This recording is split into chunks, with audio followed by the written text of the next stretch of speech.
అంతేకాదు ఉన్నది శరీరమునకు శక్తిగా మారాలి, బుద్ధి ఎందు పుష్టిగా మారాలి.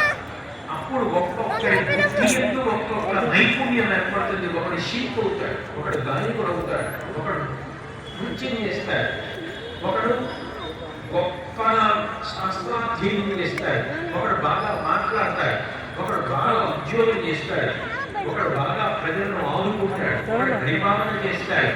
ఇన్ని రకాల సమర్థతలుగా బుద్ధి ఎందుకు ప్రవేశిస్తాడు. ఇన్ని రకాలుగా ప్రవేశించాలంటే యాదేవి సర్వభూతేషు బుద్ధి రూపేణ సంస్థిత, బుద్ధి రూపేణ సంస్థిత. ఇన్ని రకాలుగా ఆవిడే మారి లోకాలను అనుగ్రహిస్తారు. ఆవిడే నిజానికి బయట ఇన్ని ఉన్నాయని కలతో పడిపోయింది, ఈ శరీరం నీరసపడిపోతుంది, ఇది పడిపోతుందని నాకు తెలియదు. ఇందులో నీళ్ళు అయిపోతున్నాయి, నీళ్లు పోయకపోతే ఈ శరీరం పడిపోతుందని నాకు తెలియదు. అప్పుడు ఆ తల్లి ఆకలి రూపంలో, దాహం రూపంలో ఈ శరీరంలో పదార్థం వెయ్యి అని చెప్పేది ఆవిడే. యాదేవి సర్వభూతేషు క్షుధారూపేణ సంస్థిత, నమస్తస్యై నమస్తస్యై నమస్తస్యై నమో నమః. ఆకలి రూపంలో మంట పుట్టించి ఏదైనా తినరా తినరా తినరా అని చెప్పేది జగనానికి శరీరం ఇచ్చిందారే. జీర్ణం చేసి యాదేవి సర్వభూతేషు శక్తి రూపేణ సంస్థిత. ఒక్కొక్క ప్రాణి యందు ఒక్కొక్క శక్తిగా మారుతుంది. అది విభూతి అంటారు. అందుకే విభూతి సర్వం అంటాడు కృష్ణ భగవాన్. ఒక్కొక్క ప్రాణి యందు ఒక్కొక్క విశేష తేజస్సు. నెమలి చూడండి నృత్యం చేస్తుంది, చేప చూడండి నీటిలో నీరు, పక్షి చూడండి గాలిలో ఎగురుతూ, కుక్క చూడండి ఒక్క కమలం పెడితే అంత విశ్వాసంతో కూర్చో. మళ్ళీ కూర్చో. డెక్కలు చీని ఉండవు కాబట్టి పర్వతం. ఆవు గడ్డి తిని అంత గొప్ప పాలిస్తుంది. మారేడు చెట్టు ఐశ్వర్యకారకం సరస్వతీ కటాక్షమైన మారేడు గర్విస్తుంది. పూల చెట్లు పువ్వులు ఇస్తాయి. ఇన్నిచ్చేటట్టుగా చెయ్యలేనటువంటి తల్లి ఎవరు? ఇటువంటి శక్తి స్వరూపం. ఇంత గొప్ప శక్తిగా ఇన్ని ప్రాణులలో మారుతోంది. ఒక్కొక్కరి ఎందు ఒక్కొక్క శక్తి. ఒకరు పంచాంగం చూసి మంచి చెడు ముహూర్తం ఇన్ని చెప్తారు.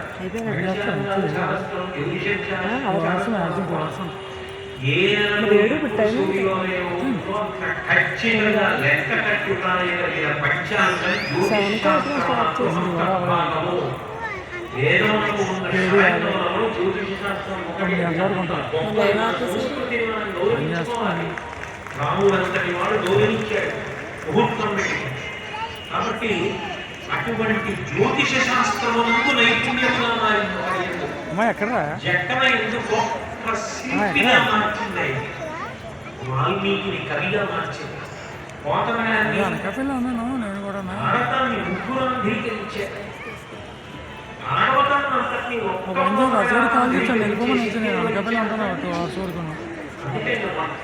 మన కోసం వెయిట్ చేస్తున్నాను. నువ్వు అన్నమానం ఒకటి కదా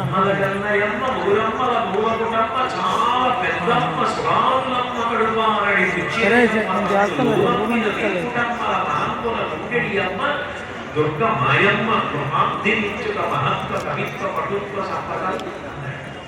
నిజానికి ఈ పద్యం తెలుగులో కొత్తగా ఎంత గొప్పగా ఇచ్చారంటే అది మంత్రం, అమ్మవారికి సంబంధించిన మంత్రం. ఓం ఐం హ్రీం శ్రీం శ్రీమాత్రే నమః. ఈ మంత్రాన్ని ఆయన పద్యంగా మార్చారు.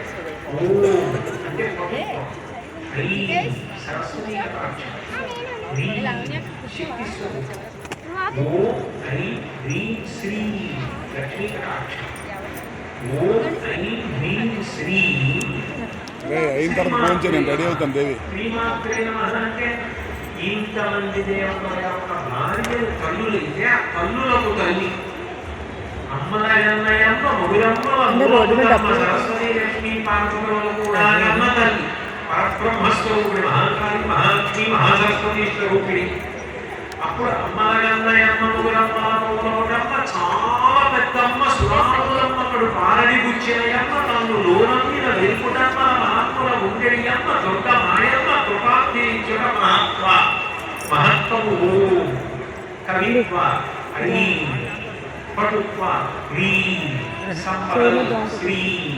ఓం ఐం హ్రీం శ్రీం శ్రీమాత్రే నమః. ఓం ఐం హ్రీం శ్రీం శ్రీమాత్రే నమః. పద్యంగా మార్చారు మొదలుగా. మార్చి ఆ మాట ఓం ఐం హ్రీం శ్రీం శ్రీమాత్రే నమః నన్ను భాగవతం అనువదించేటటువంటి శక్తిని మందరించేసింది. 12 అధ్యాయాలు అధికరించిన మహానుభావుడు 12 స్కంధాలు. అంత గొప్పగా అధికరించారు. చామంతిగా చాగంటి కోటేశ్వర అమ్మవారు ఇవ్వలేనిది లేదు. ఒక్కొక్క రైతు సరస్వతి కటాక్షం ఉంటుంది.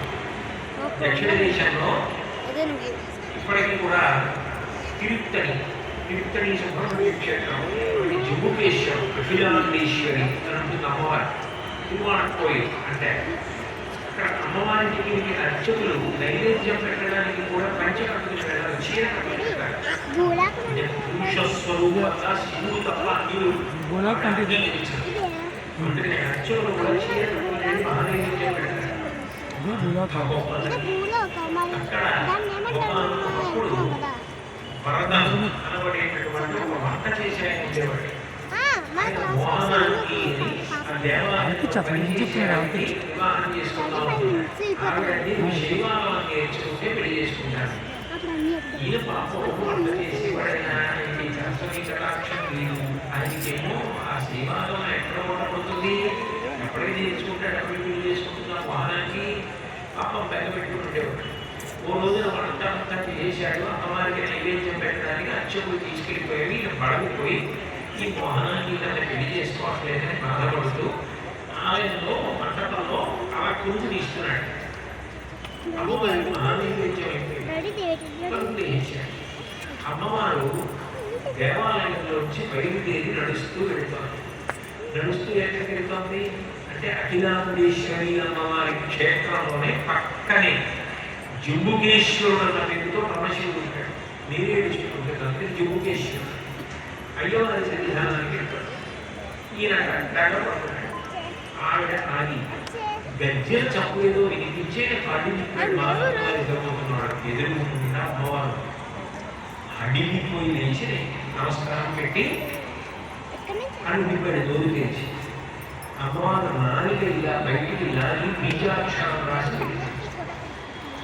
అంటే ఆయన మబ్బు వడగల్లో వర్షం చూస్తే ఎలా చూస్తుందో అలా కాలవేగం అంటే కాలవేగం అంటే నల్లవేగం వర్షించినట్టు వచ్చింది సరస్వతి కటాక్షం. ఒకప్పుడు కాళిదాస మహాకవి ఇచ్చింది. ఒకప్పుడు కంచిలో కామాక్షి క్షేత్రంలో మూక కవి పుట్టుకతో మూగవారు కూర్చున్నారు. పక్కన వీరు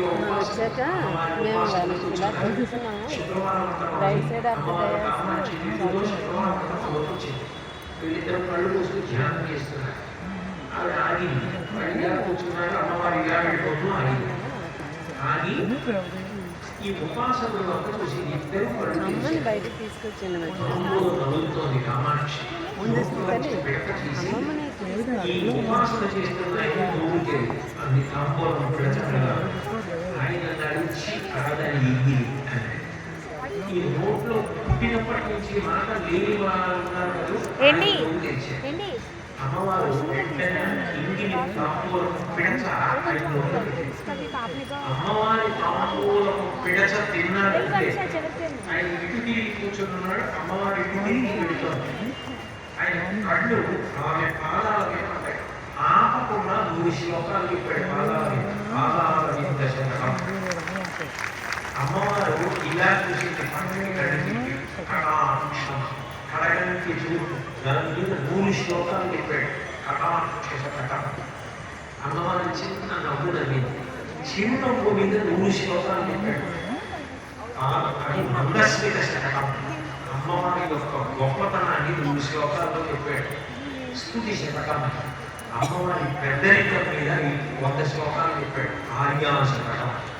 500 శ్లోకాలు పెట్టి మూక పంచశతి అయిపోయిన తర్వాత అయిపోయాడు.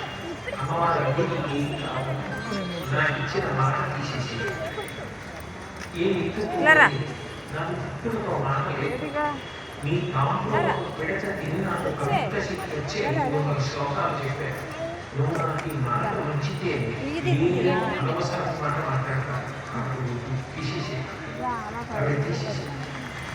మూకశంకరులను పేరు పెట్టింది. ఇప్పటికే మూక పంచశతిలో శ్లోకాలు ఒక్కొక్క శ్లోకాన్ని ఒక్కొక్క మంత్రం అంటారు.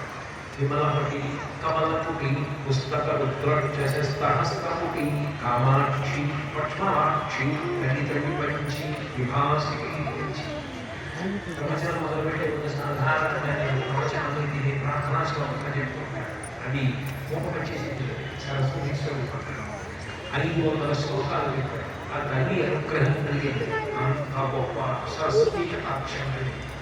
ఇవన్నీ పరమ యథార్థమనడానికి ఇప్పటికే ఆ పుస్తకాలు ఉన్నాయి, ఆ శ్లోకాలు ఉన్నాయి. మహాత్ములైన పీఠాధిపతులు వాటిని అంగీకరించి నమస్కరించి నడిచి దేవుడిని పేరు గాంచిన అపర శంకర భగవత్పాదులు కంచి కామకోటి 48వ పీఠాధిపతులు పూజ్య శ్రీ శ్రీ శ్రీ చక్రశేఖరేంద్ర సరస్వతి మహాస్వామి గారు వాటిని మహామంత్రం వర్ణించేవారు. ఆ గొప్ప గొప్ప శ్లోకం ఆ తల్లి అనుగ్రహించి అంటే 500 శ్లోకములు చెప్పారు. ఎంతమందిని అనుగ్రహించిందో, ఎంతంత గొప్పవాళ్ళు. ఆవిడ అనుగ్రహం కలిగితే ఆవిడ ఏమి ఇవ్వలేదు, ఆవిడ ఏదైనా ఇస్తుంది. ఆవిడ శక్తి బ్రహ్మస్వరూపంగా ఆవిడ ఏదైనా ఇవ్వగలదని చెప్పడానికే శంకర భగవత్పాదులు సౌందర్య చేస్తూ అమ్మవారి గురించి చెప్తూ ఒక మాట చెప్తారు. సరస్వత్యా లక్ష్మ్యా విహరి సమర్థో విహరతి రతేః పాతిపురస్యం సిద్ధ్యతి రమ్యేన వపుషా చిరంజీవన్నేవ క్షపితపశుపాశ